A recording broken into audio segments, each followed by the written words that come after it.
Hi everyone, welcome or welcome back to another video. It's a girl, Paula Smith here. I'm gonna be sharing with you my experience working as a spa manager. Now I know what you're thinking, this job is probably the most serene job ever. But spa management does comes with its challenges sometimes. This is actually a part 2 of a video that I posted a while back, and let's get this video started. Now there is certain rules in the spa industry that you just don't want to cross, and that's if it's a case whereas your spa facility is set up not co-ed. Like if it's not co-ed and there's a male side and a female side, you want to ensure that you have your team rostered female staff on the female side, men's staff on the men's side. Now when it comes to female workers, they are a little bit more versatile, and they can be a little bit more flexible and diverse when it comes to working on both sides. However, with males it's kind of different, and even if, let's just say, the opposite sex have to go on a particular side, you want to announce it before just barging in and walking in and invading privacy. Like you want to ensure that it is mentioned. Gentlemen, female passing, or ladies, gentlemen passing, you want your team members to announce it before just walking in. Even in booking a spa service, when it comes to male therapists, there is a little stigma. You kind of have to get the guest's permission or get their preference. When booking, you have to ask them, what's your preference? Do you prefer a female therapist or do you prefer a male therapist? Now they will tell you off the back, strictly female therapists. There are some clients that will tell you, I don't want no male, absolutely no male, I only want female therapists, and that's fine, and you put them with a female therapist. And there are some that says, you know what, I don't really have a preference.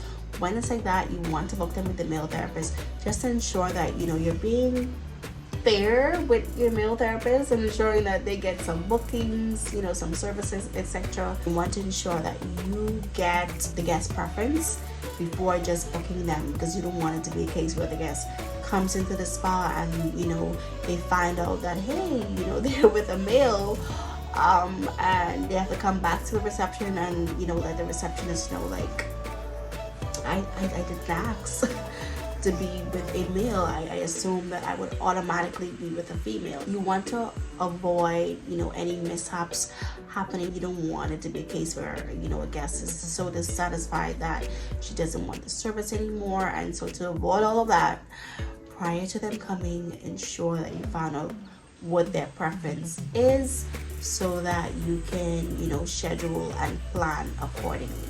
Being a manager in general comes with knowing how to manage a group of staff, knowing how to handle different personalities, and working with a very diverse team.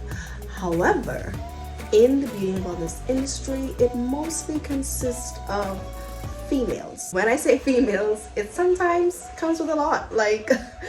This one is on their monthly, or this one just not feeling it, or this one is having an emotional breakdown. Mind you, I'm not using this to, I guess, make mockery of anybody, but I'm just stating the facts. That's just the reality of it. We as females, we are very hormonal, and you have to be a strong individual to know how to handle all of that at one time. Even recruiting as a spa manager, you should always ask the question, how do they handle conflict? And also explain to them, especially if it's their first time, applying for a position within the spa industry. Ask them, are you comfortable working with a team that consists of mostly females? There are a lot of persons out there that cannot handle that. I'm not saying that the spa industry consists of a lot of drama, but when a lot of women is in the room, there's bound to be some tension, some drama, some little situations that happens here and there. And you have to ask, when you're recruiting, you have to ask them that question just to make sure that they're comfortable with that, and to also make them aware of working in a spa, it mostly consists of females. I've been working in hospitality for a little over 10 years now, and I can tell you that There are secret shoppers that comes around to ensure that your team members are, operating as per company standard, making sure they're following all the guidelines, all the rules, and making sure that they are up to par with the customer service level. So training is so important. And besides being shopped, you want to ensure that your team member treat every client, every guest that walks into the spa with the same level of respect and same level of 5-star customer service. Now, scheduling is very important, and spas consist of do therapists, nail technicians, hairstylists, makeup artists, and so forth, so on. Depending on the type of spa, spas in the hospitality industry mostly consist of relaxation treatments and stuff like that. It's not on the medical term of it, but you want to make sure that you are scheduling your appointment book and maximizing each therapist. You want to have a balance of do therapist, esthetician, nail technician, makeup artist, hairstylist, so that the guests can have options. You want to ensure that your schedule is set based on the operation. You want to make sure that you are maximizing your schedule to its full potential. You want to be revenue driven. You don't want, like, if a guest called to book a mani and a pedi and a facial at the same time, you don't want to deny them and say, okay, unfortunately we're fully committed for the day, or we don't have any more appointments available, just because you didn't roster your nail technician to work that day, or just because you didn't roster your esthetician to work that day. So you want to be revenue driven, you want to be business savvy, and you want to ensure that you are rostering or setting your schedule based on the operation. Yes, it's inhumane not to work with your team members, because of course they do have a life outside of work, and you do your best to give them whatever days that they are requesting to be off. However, it's still a business that you're running, it's still a business that you're managing, and you want to ensure that you are maximizing all of your therapists. It's all about attention to detail, and being a spa manager, you have to walk your facility and you have to make sure that any maintenance issues are being handled. Simple things as painting, like ensuring that if your facility needs to be retouched with some paint, that it's done. If the ACs in your facilities need to be serviced, you want to make sure that it's reported to maintenance so that it can get done. You want to ensure that your shelves inside of your reception area, like the retail shelves, they're being wiped down on a daily basis, they're not dusty, and make sure that they don't have any dirt or debris on them. Like, all of these things, you have to think entrepreneur, you have to think like a business person. Treat it with respect. Always put yourself in the guest shoes or in the client shoes, and think to yourself, what is off in this room? What isn't supposed to be visible to the client? You want to ensure that you have that mindset.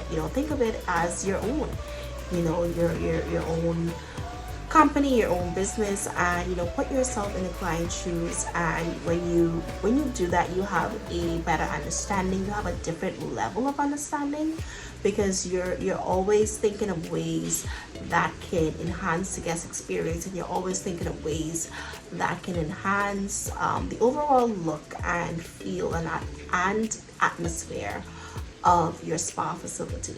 Encourage your team members to do the same. It's all about good leadership. You're not just dictating to them. Like, you don't want to just be a dictator to your team, but you want to encourage them, you want to mold them, you want to train them, you want to coach them, you want to mentor them. You want to make sure that you bring them to their full potential as well. I don't sit down. I don't sit down only when it comes to like doing reports and scheduling and stuff like that is when I am normally at the desk. So most of the times I'm on the floor. Be on the floor, be present, be vigilant. Not because you're a manager means that you're not supposed to work. You can even help your team out as well. Help them to serve the guests water or champagne. Help them to assist with the guests filling out their health questionnaire. Like little things like that, you can step in as a spa manager to assist your team members, and also that plays a role in helping to coach and mentor them as well, because they're looking up to you. They are very touched by that, they're very moved by that. And so to be one of the best spa manager, you want to ensure that you are on the floor assisting them and working with them as a team. Thank you all so much for watching this video. If you're somebody who is thinking on becoming a spa manager, I hope something that I said in this video motivated you, encouraged you, and help you. Spa management is fun, but as long as you know how to manage, it will become the easiest, best job in the world. Thank you so much for watching. Please don't forget to like, comment, subscribe, and share. Bye.